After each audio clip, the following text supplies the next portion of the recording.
Senin 18 November 2024. Hari ini saya berada di Surabaya, tepatnya sedang melintas di depan kampus Universitas Airlangga. Kebetulan ada sedikit keramaian di sini, Wak, dan ternyata berasal dari acara Habib Syekh yang diadakan di pelataran kampus Universitas Airlangga. Ada di Surabaya saat acara Habib Syekh diselenggarakan di tempat yang sama. Mari kita lihat bagaimana suasananya di tahun ini.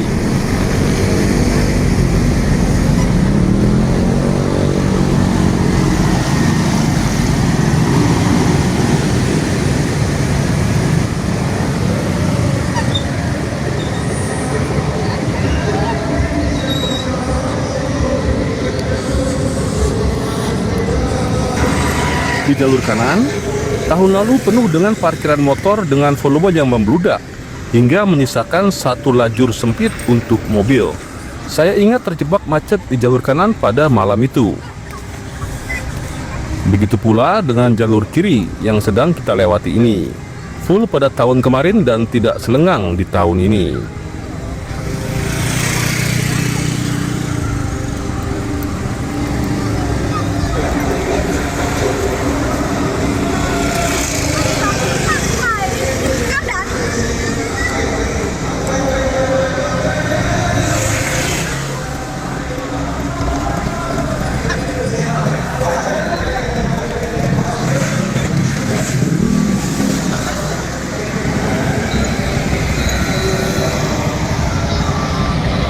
Pada sebelah kiri adalah pintu masuk menuju area event. Kita cek sebentar sekali lagi untuk jalur sebelah kanan.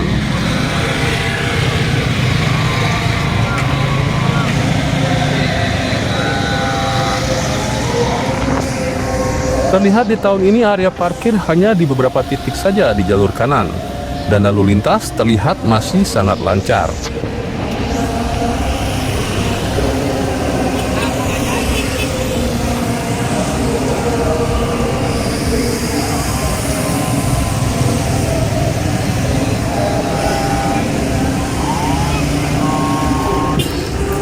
Di jalur kiri, setelah gate, terlihat sudah tidak ada lagi area parkir. Habib bahkan surga tidak akan, kata Kang Lutfi, nggak tahu itu sumber dari mana ya. Kalau orang benci sama Habib, sholatnya tidak diterima, ada. Kalau orang yang benci sama Habib, bahkan surga tidak akan diberikan, jadi ahli neraka, ada. Tapi sampai dini hari saya belum pernah menemukan tuh satu dalil ayat atau apapun yang mengatasnamakan tentang Habib itu menjadi jaminan surga, gitu, nggak ada. Yang ingin saya sampaikan terlebih dahulu, ini diambil dari kitab Nasaihul Ibad, riwayat daripada Imam Tobroni. Beliau mengatakan demikian: salasatun muhlikatun, ada tiga perkara yang akan merusak dirinya orang tersebut. Jadi kalau kita ada tiga perkara dalam diri kita, kita ini akan binasa. Yang pertama, syuhun muta'un. Yang pertama itu adalah pelit yang dianut. Ingat ya, syuhun muta' ini siapa? Iyalah, banyak orang-orang kadang-kadang nyuruh sodako macam-macam, tapi dianya itu pelit-pelit, Pak. Yang kita lihat, jangankan dalam hal sodakoh mereka, kita bertamu ke tempat-tempat mereka, itu dikasih makan air aja agak sulit. Syuhun muta'. Yang kedua, wahawa muttaba'un. Orang-orang yang selalu mengikuti hawa nafsunya. Yang ketiga, wa ijabul mar'i bi nafsi, yang selalu ujub atau seseorang yang ujub dengan dirinya. Ingat, tiga perkara ini kata Syekh Nawawi Al-Bantani di dalam kitab Nasaihul Ibad, riwayat Imam Tobroni, ini akan membinasakan mereka atau orang tersebut. Mudah-mudahan kita dijauhkan. Kemudian berkaitan dengan alun Nabi, keluarga Nabi, dzurriyyah Kanjeng Nabi atau ahlul baitnya Nabi, ini sebenarnya yang paling gampang untuk mengukur apakah benar-benar dia itu punya dzurriyyah Rasul yang sahih atau tidak.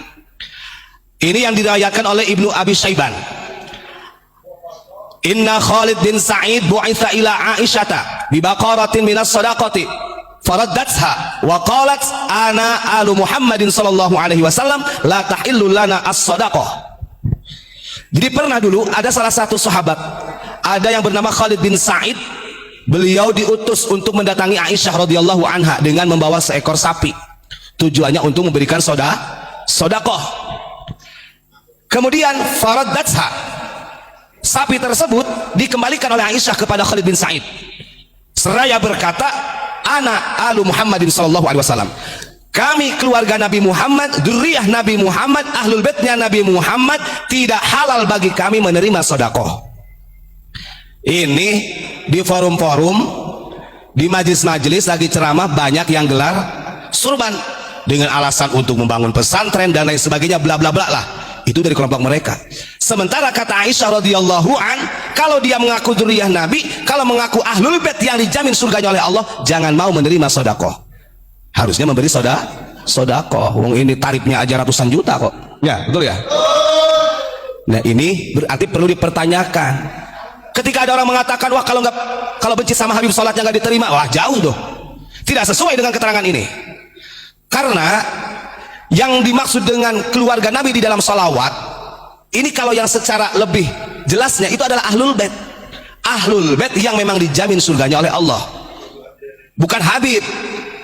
Karena Habib belum tentu ahlul bait. Kalau hanya menisbatkan bisa saja, siapa saja bisa saja. Tapi ingat, kalau sampai penisbatannya itu keliru, alaihi la'natullah, na'udzubillahi min dzalik. Ini ada syair di dalam kitab I'anatul Talibin.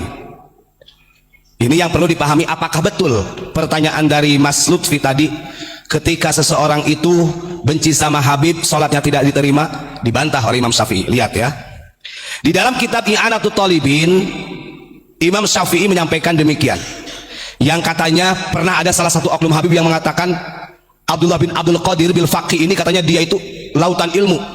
Dia menganggap bahwa dirinya yang harus jadi muridnya Habib Abdullah bin Qadir ini, harusnya yang jadi muridnya Imam Syafi'i, Imam Maliki, Imam Hanafi, Imam Hambali, katanya. Sampai kayak gitu. Artinya di doktrin-doktrin yang memang supaya umat Islam penduduk Nusantara ini lebih percaya pada mereka. Sekarang kita gak usah percaya.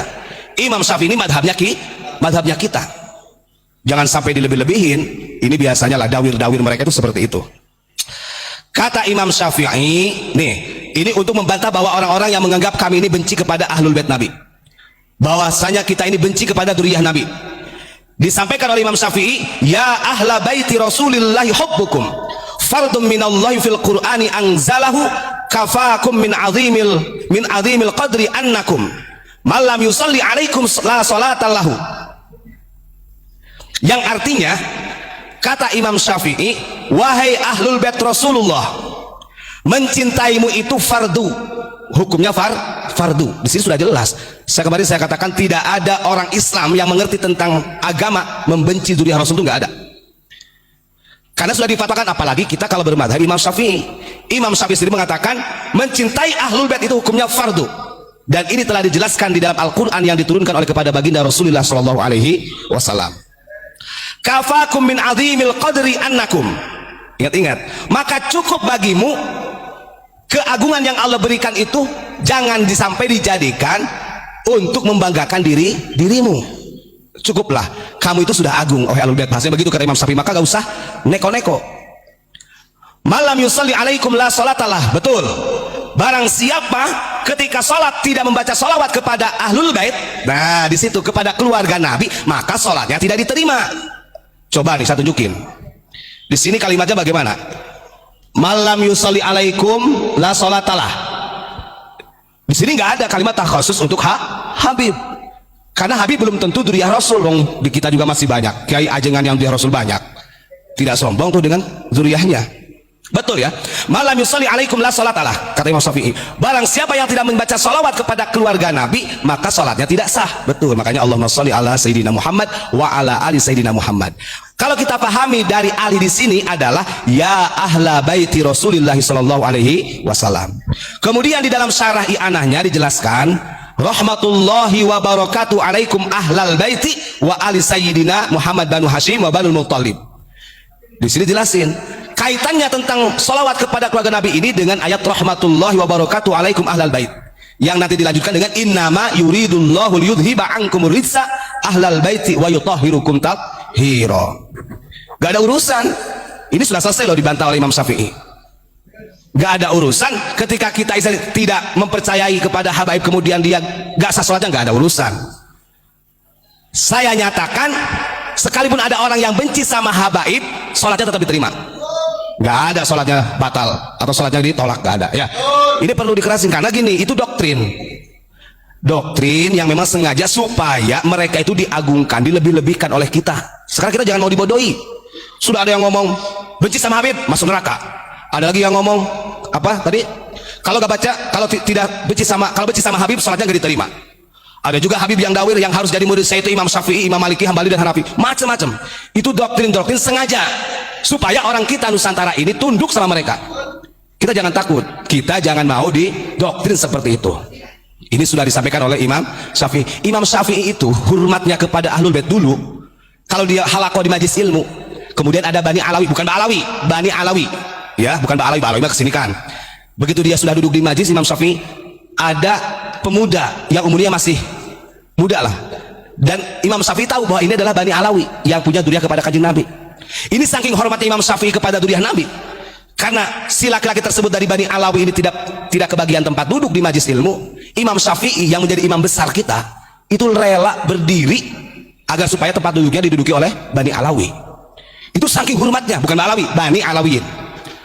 Karena Imam Syafi'i tahu itu betul-betul duriah Rasul. Nah sekarang, andai kata ada orang yang hanya sekedar dawir dan lain sebagainya, ngaku-ngaku mendoktrin begini, gak usah duduk di tempat ada orang datang, gak usah kita mah, tetap aja di tempat, biarin aja, biar tahu rasa, gak ada pengaruhnya, gitu ya. Jangan dijadikan alat untuk menipu daya umat Islam. Karena ini sudah di-warning oleh kanjeng Nabi, di akhir zaman itu akan ada fitnah yang keluar dari dzurriyyahku, kata Nabi, dari orang-orang yang mengaku sebagai dzurriyyahku. Dakhanuha min tahti qadami rajulin yaz'umu annahu minni fa innahu laisa minni. Itu disampaikan oleh kanjeng Nabi. Akhir zaman nanti, sebelum datangnya Dajjal, ya, sebelum datangnya Dajjal akan ada masa di mana fitnah ini muncul dari orang-orang yang selalu mengaku dzurriyyah Nabi. Sekarang banyak gak yang mengaku dzurriyyah Nabi? Banyak. Senin 18 November 2024. Hari ini saya berada di Surabaya, tepatnya sedang melintas di depan kampus Universitas Airlangga. Kebetulan ada sedikit keramaian di sini, Wak, dan ternyata berasal dari acara Habib Syekh yang diadakan di pelataran kampus Universitas Airlangga.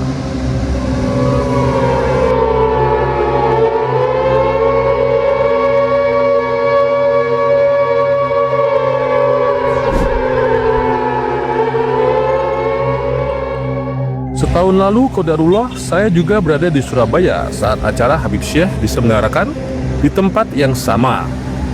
Mari kita lihat bagaimana suasananya di tahun ini.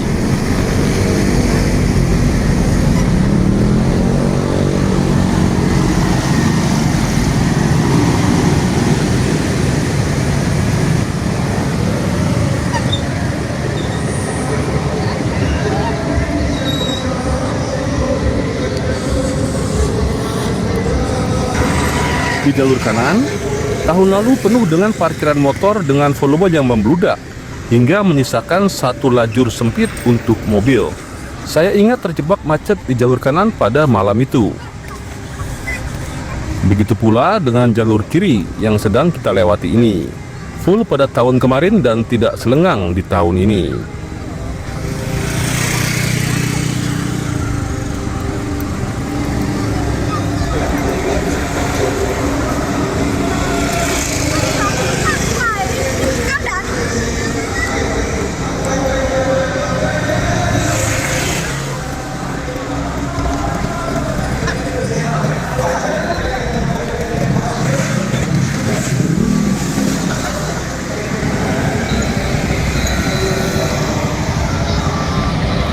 Pada sebelah kiri adalah pintu masuk menuju area event. Kita cek sebentar sekali lagi untuk jalur sebelah kanan.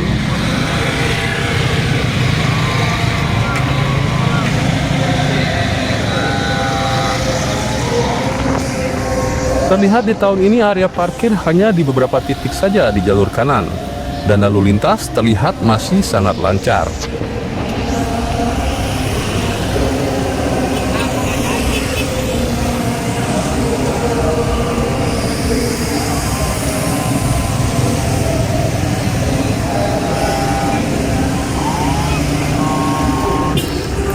Di jalur kiri, setelah gate, terlihat sudah tidak ada lagi area parkir. Bismillahirrahmanirrahim. Hamdan wa syukran lillah. Allahumma sholli ala Muhammad wa ala ali sayyidina Muhammad. Oke, Bapak Ibu, itu dia ya. Tadi yang mana ada sebuah video yang mana tadi ada seorang apa namanya ya, seorang ustadz ya, Kang Uban ya, berbicara seperti itu. Entah benar atau tidaknya ya, yang penting kita ini ya, Bapak Ibu, apa namanya, intinya ambil yang baik, buang yang buruk. Allahumma sholli ala sayyidina Muhammad wa ala ali sayyidina Muhammad.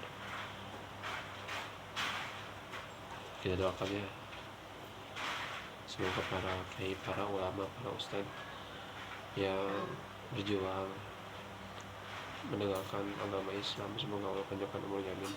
Semoga kita diampuni dosa-dosanya, amin. Oke, saya nggak bisa banyak bicara ya, karena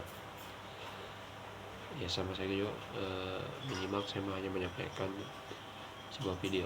Oke, terima kasih, mohon maaf jika ada salah.